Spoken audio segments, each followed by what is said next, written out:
Hello दोस्तों, आज हम बात करेंगे फंडामेंटल राइट्स की। पिछली वीडियो में हमने शुरुआत कर दी थी फंडामेंटल राइट्स की, लेकिन आर्टिकल 12 जो डेफिनेशन की बात करता है और आर्टिकल 13 जो जुडिशियल रिव्यू का आधार है, पहले हमने उस पर बात की। अब हम बात करेंगे फंडामेंटल राइट्स की। देखो, पहले बहुत बेसिक्स की बात उससे शुरू करेंगे कि देखिए कितने राइट्स हैं फंडामेंटल राइट्स जो हमें मिले हुए हैं? 6। ओरिजिनल कॉन्स्टिट्यूशन में कितने थे? 7। अभी जो 6 हैं वो कौन से हैं और कौन सा रिपील हुआ, पहले हम उस पर बात करेंगे। पहला राइट है या पहला अधिकार है राइट टू इक्वेलिटी, मतलब समानता या समता का अधिकार। ये आपके आर्टिकल 14 से लेकर 18 तक दिया गया है, पहला अधिकार है। दूसरा अधिकार है राइट टू फ्रीडम, ये आपका आर्टिकल 19 से लेकर 22 तक है। अगला आर्टिकल है राइट अगेंस्ट एक्सप्लॉयटेशन, मतलब अत्याचार के विरुद्ध आपका अधिकार। ये है 2 आर्टिकल्स में है, ये 23 एंड 24। हाँ, अच्छा, अब इसके बाद में जो चौथा राइट है आपका वो है right to freedom of religion, और ये आर्टिकल 25 से लेकर 28 तक है। अगली बात है कल्चरल एंड एजुकेशनल राइट्स, ये आपके हैं आर्टिकल 29 से लेकर 30। ये 5 राइट हैं। अगला एक राइट था राइट टू प्रॉपर्टी, जो था आपके आर्टिकल 31 में, लेकिन वो अब फंडामेंटल राइट नहीं है। वो कैसा है? अब लीगल राइट है, उसे उठाकर रख दिया गया 300A आर्टिकल में। ठीक है, अब जो छठा राइट है और जो लास्ट राइट है वो है आपका राइट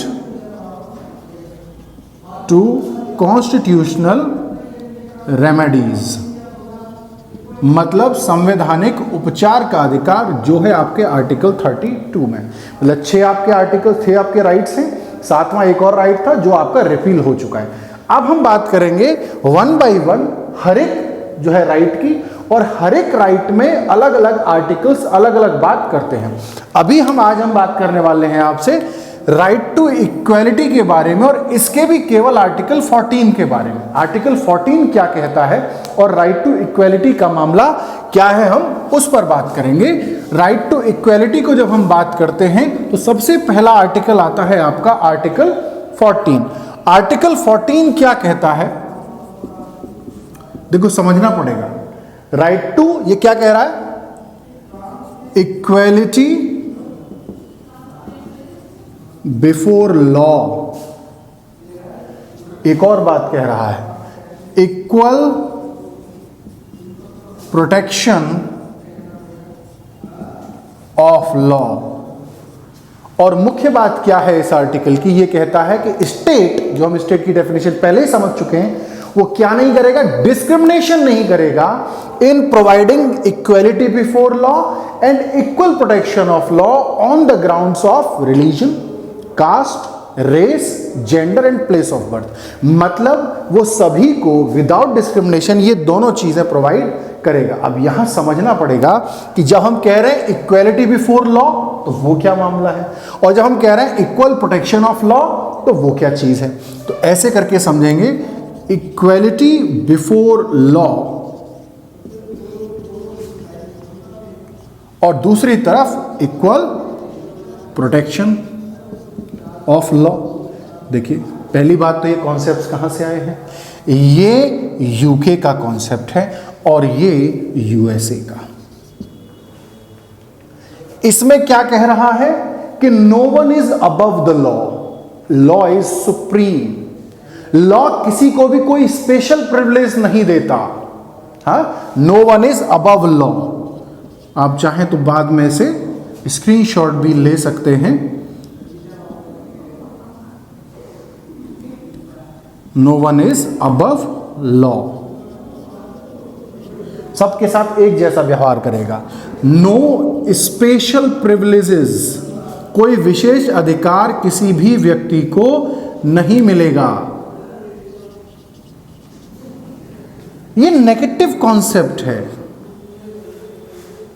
और जबकि यहां क्या मामला है कि इक्वल सिचुएशन में इक्वल ट्रीटमेंट,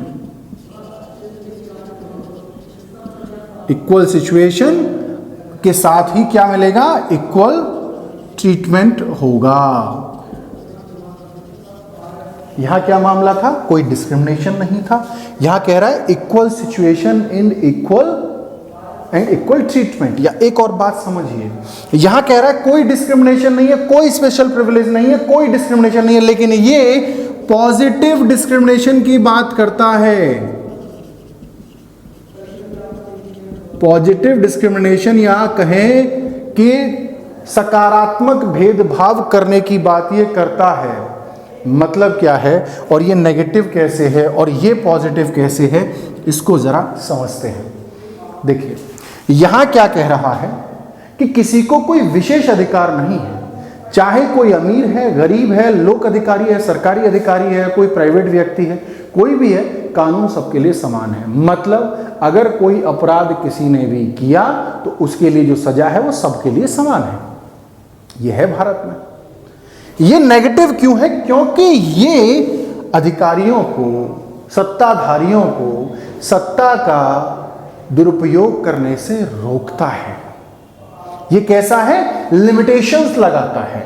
जबकि जब हम यहां देखते हैं तो हमने एक बात कही, पॉजिटिव डिस्क्रिमिनेशन, ये सकारात्मक भेदभाव की बात करता है। कैसे करता है, यहां ये क्या कहता है कि ग्रुप्स के बीच में तो डिस्क्रिमिनेशन हो सकता है लेकिन ग्रुप के अंदर नहीं। मतलब कि जिनकी सिचुएशन जैसे अलग अलग है तो उनके साथ अलग अलग व्यवहार होना चाहिए, लेकिन जिनकी सिचुएशन एक जैसी है उनके साथ एक जैसा व्यवहार होना चाहिए। आप देखिए, जैसे आप देखते होंगे कि बहुत सारी योजनाएं हैं, जैसे प्रधानमंत्री आवास योजना, क्या सबको घर मिला? नहीं मिला। लेकिन अगर हम इसके हिसाब से देखते तो शायद मिलना चाहिए था, लेकिन वो सबके हिसाब से नहीं मिला। वो कैसे मिला? पॉजिटिव डिस्क्रिमिनेशन के आधार पे मिला। जो गरीब लोग हैं उनको वो घर दिया गया, मतलब उनको इक्वल बनाने के लिए, ताकि उनके साथ भी इक्वल ट्रीटमेंट हो सके, उस व्यवस्था को अपनाया गया। और एक और बहुत साधारण भाषा से समझिए, आप डॉक्टर के पास जाते हैं दवा लेने, डॉक्टर अगर आप 10वें नंबर पे पहुंचे आपको 10वें नंबर पे दवा दे रहा है, कोई 15वें नंबर पे पहुंचा है किसी को 15वें नंबर पे दवा दे रहा है। ये है इक्वलिटी बिफोर लॉ जिसकी हम बात कर रहे हैं। मतलब आप जिस स्थान पर पहुंचे आपको दवा मिली, लेकिन कोई क्रिटिकल पेशेंट अगर 80वें नंबर पे भी आया है तो डॉक्टर उसे पहले दवा देगा। क्यों? क्योंकि उसके लिए क्या बात है, इक्वल सिचुएशन इक्वल ट्रीटमेंट। आपकी सिचुएशन और उसकी सिचुएशन इक्वल नहीं है।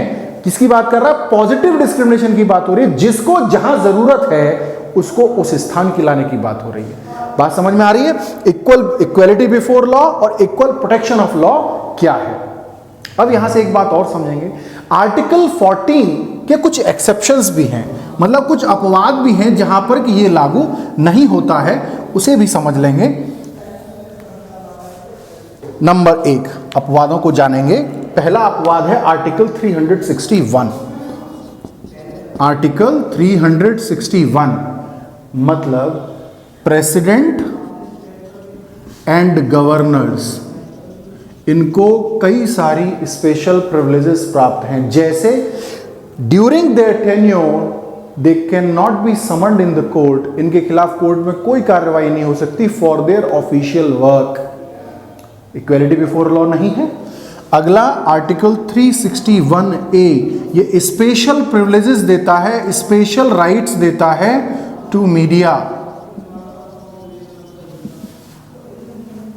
हाँ, इसके बाद आर्टिकल 105 ये स्पेशल प्रिविलेजेस देता है किसे?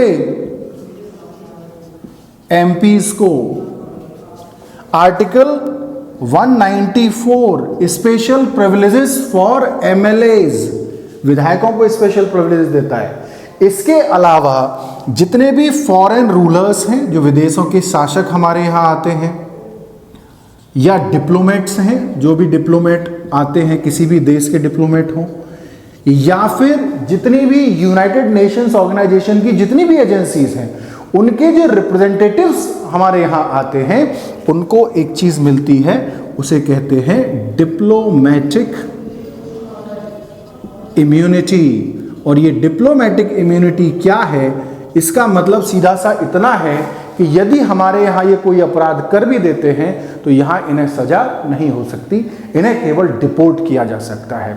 और साधारण भाषा में समझेंगे, अरे आपके यहाँ पे रिश्तेदार आते हैं, उन रिश्तेदारों में से किसी का बालक बड़ा उद्दंड होता है, कभी सोफे पे कूदता है, कभी कोई कांच की चीज तोड़ता है, आपको बहुत गुस्सा आ रहा है कि हाँ भाई ये अपराध कर रहा है। अगर आपके छोटे भाई बहन ने किया होता तो फिर पिटाई हो गई होती, लेकिन वो नहीं आप कर सकते। आप ज्यादा से ज्यादा क्या कर सकते हैं, उस उद्यमी बालक को पकड़ के अपने रिश्तेदार के हवाले कर सकते हैं। वही है डिप्लोमेटिक इम्यूनिटी कि भैया देखो ये तुम्हारा बिगड़ा बालक हमारे देश में आके ये गंद फैला रहा है, इसको आप अपने पास रखिए। तो इससे हमने क्या समझा, आर्टिकल 14 का इक्वलिटी बिफोर लॉ समझा, इक्वल प्रोटेक्शन ऑफ लॉ समझा। अब एक बात और समझेंगे, एक और लिमिटेशन है, एक और एक्सेप्शन है इस आर्टिकल 14 के ऊपर, और वो काफी इंपॉर्टेंट है। और उसको लेकर पिछली वीडियो पर किसी बच्चे ने, किसी छात्र ने कमेंट में भी पूछा है, और वो है आर्टिकल 31C।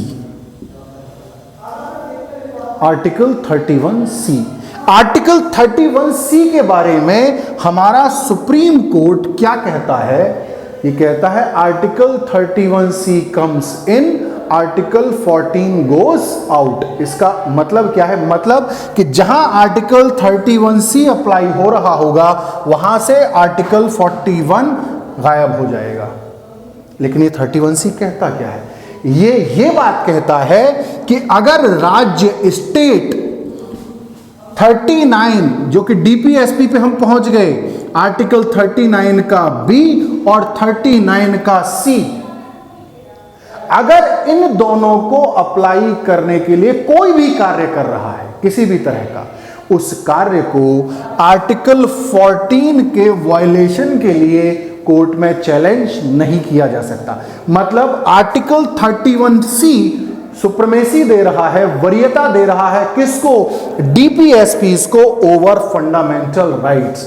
आर्टिकल 31C साधारण भाषा में क्या कह रहा है कि जब राज्य अनुच्छेद 39 का बी और सी लागू करने की बात करेगा तो उसे अनुच्छेद 14 के उल्लंघन के लिए न्यायालय में चुनौती नहीं दी जा सकती, उसे गलत ठहराया नहीं जा सकता।